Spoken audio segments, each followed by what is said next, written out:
I was working at a financial firm in New York City with a bunch of very smart people, and I had a brilliant boss I much admired.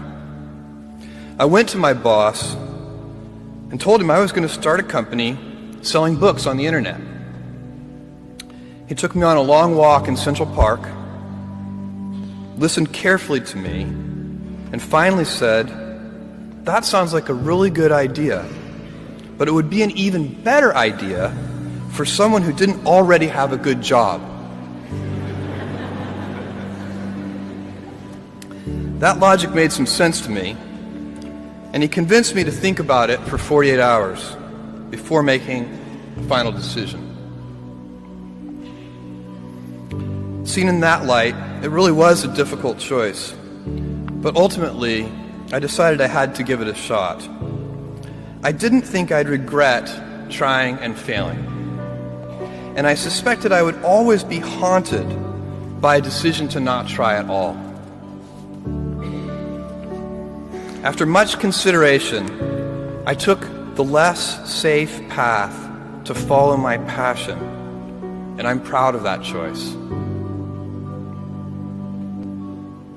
Tomorrow, in a very real sense, your life, the life you author from scratch on your own, begins. How will you use your gifts? What choices will you make?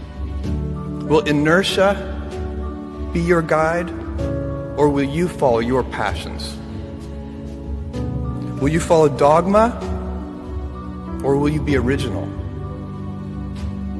Will you choose a life of ease, or a life of service and adventure? Will you wilt under criticism, or will you follow your convictions?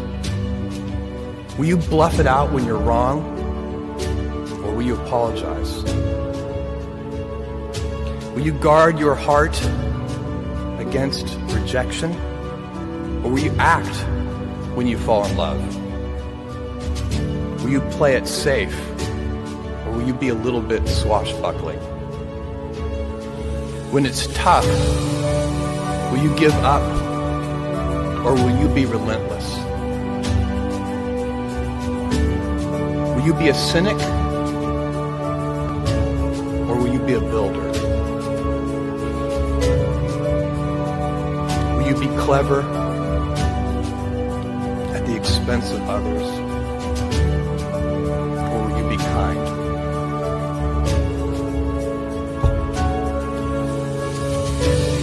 I will hazard a prediction. When you are 80 years old, and in a quiet moment of reflection, narrating for only yourself the most personal version of your life story, the telling that will be most compact and meaningful will be the series of choices you have made. In the end, we are our choices.